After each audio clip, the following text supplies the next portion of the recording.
இன்னைக்கு வந்து சமகால இலக்கியத்தில் பெண் எழுத்தாளர்களின் பாத்திரங்கள் அப்படிங்கிற மாதிரி ஒரு தலைப்பு கொடுத்துருக்காங்க.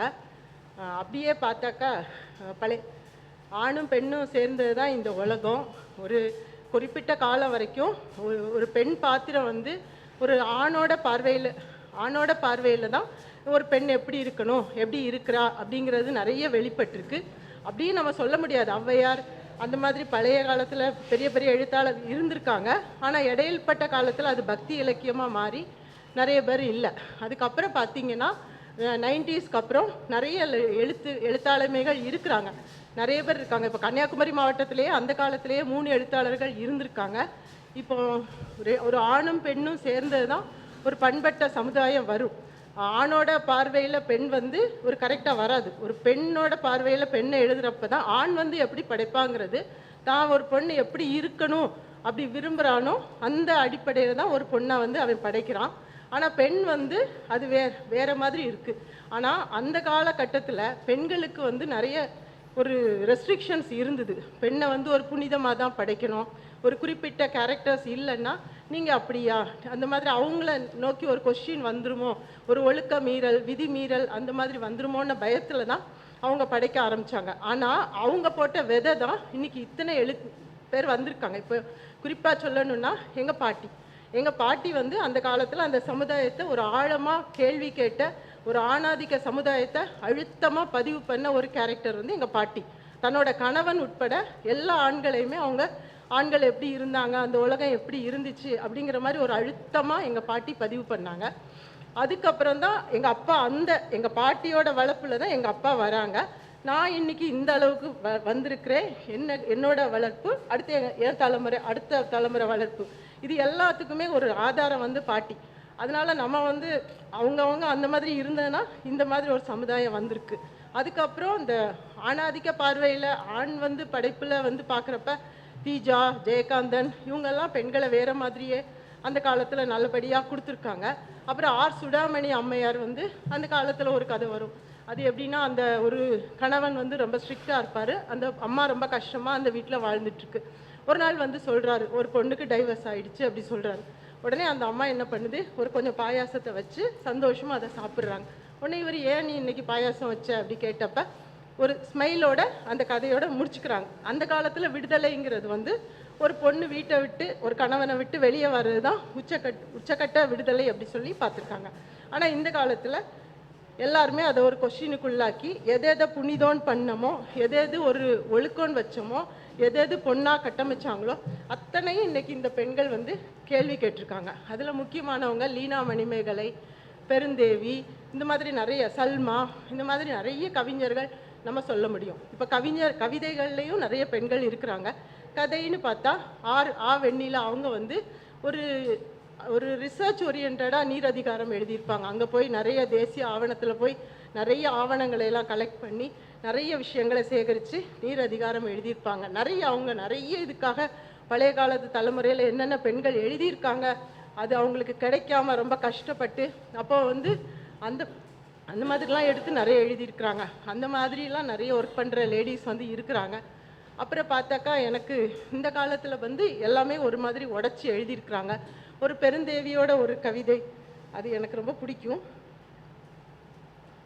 அவள் ஜன்னல் வழியே பார்க்கிறாள், பார்க்க ஒன்றுமில்லை, கடவுளின் அருட்கைகள் ஆளில்லாத ரயில்வே கேட்டுகளில் உயர்ந்து தாழ பழகி கொள்கின்றன.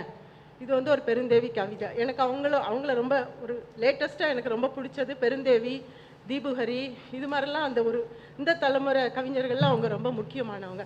அடுத்து மொழிபெயர்ப்புன்னு பார்த்தாலும் பெண்கள் வந்து மொழிபெயர்ப்புலேயும் ரொம்ப நல்லா வந்துட்டுருக்குறாங்க. மொழிங்கிறது வந்து ஒரு பிரத்யேகமான ஒரு மொழியை வந்து மொழிபெயர்ப்புக்கு வச்சுருக்குறாங்க. ஆனால் அதை நம்ம வாசிக்கிறப்ப நம்ம பல்லில் ஒரு இடறக்கூடாது, ஒரு தடை என்ன மொழி இது அப்படிங்கிறதும் வரக்கூடாது, அந்த பிரத்யேக மொழியும் விட்டுறக்கூடாது. ஸோ அவங்க வந்து அந்த பொருத்தமாக அந்த வார்த்தைகளை தேர்ந்தெடுத்து எழுதுறதுல எனக்கு வந்து அவங்க சுபத்ராவோட எரியும் சமவெளி, அப்புறம் அவங்க மானக்கேடு எழுதுனாங்க, ஷகீதாவோட மானக்கேடுலாம் எனக்கு ரொம்ப முக்கியமான ஒரு மொழிபெயர்ப்பாக எனக்கு தோணுச்சு. லதா அருணாச்சலம். இப்போ பெண்கள் வந்து அந்த ஃபீல்டுலேயும் நிறைய இருக்கிறாங்க. எழுத்தாளர்கள்னு பார்த்தா நமக்கு வந்து நிறைய பெண்கள் வர ஆரம்பிச்சிட்டாங்க, நிறைய விஷயங்களை அவங்க சொல்ல ஆரம்பிச்சிட்டாங்க. இதெல்லாம் ஒரு ரொம்ப சந்தோஷமான விஷயம். இது இப்படி பார்த்தாக்கா எனக்கு இன்னொரு கவிதை கூட சொல்லணும் அப்படி தோணுச்சு.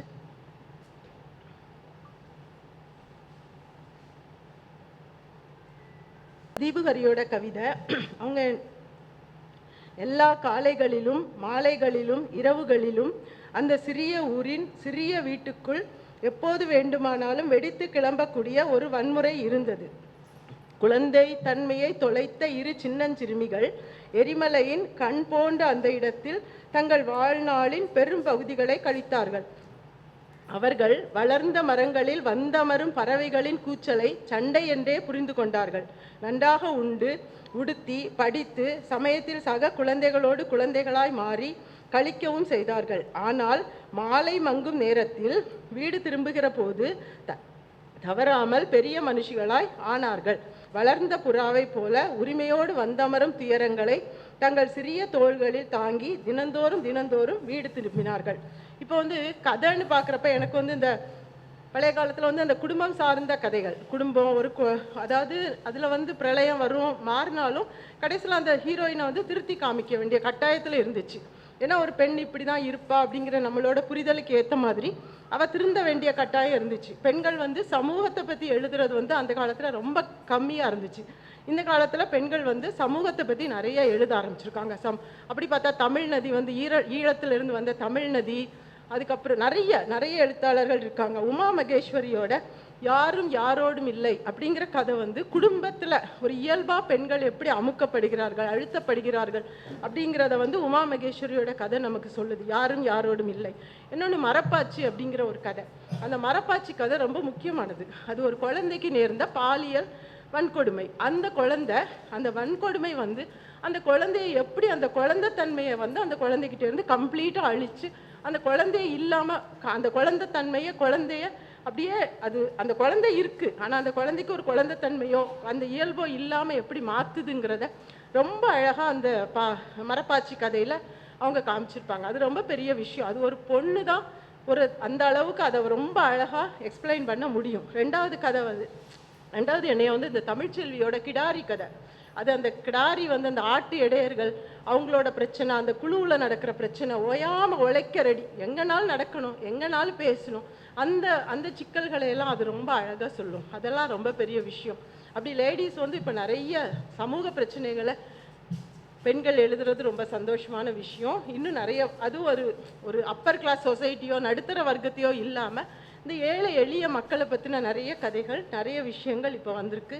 அது ரொம்ப சந்தோஷமாக இருக்கும். அப்புறம் அது ஒரு வரவேற்கக்கூடிய விஷயமா நான் நினைக்கிறேன். எனக்கு இப்போ ரீசெண்டாக ரொம்ப பிடிச்சது இந்த மாதிரி கதைகள். இன்னும் நிறைய இருக்கும், எனக்கு மறந்து போச்சு டென்ஷன்ல எல்லாம்.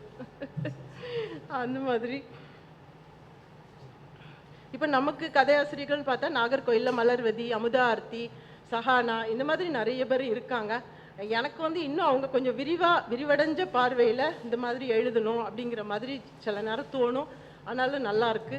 அப்புறம் இன்னொரு விஷயம், எனக்கு இப்போ நம்ம புத்தகங்களை படிக்கிறத விட நிறைய இந்த முகநூலில் அந்த மூஞ்சி புத்தகத்துக்குள்ளே போய் நம்ம மாட்டிட்டு கிடக்கிறோம்.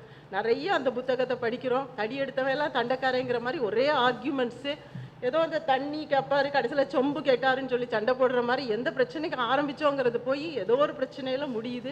அதெல்லாம் விட்டு வெளியே நல்ல புத்தகங்களை படிக்கணும், நல்ல புத்தகங்களை பற்றி பேசணும். நானே இனிமேல் நிறைய படிக்கணும், அதுக்குள்ள வாய்ப்பாக இந்த நிகழ்ச்சியை எடுத்துக்கணும்னு சொல்லி தான் இந்த நிகழ்ச்சிக்கு வந்தேன். எனக்கு வாய்ப்பு கொடுத்ததுக்கு ரொம்ப நன்றி. வணக்கம்.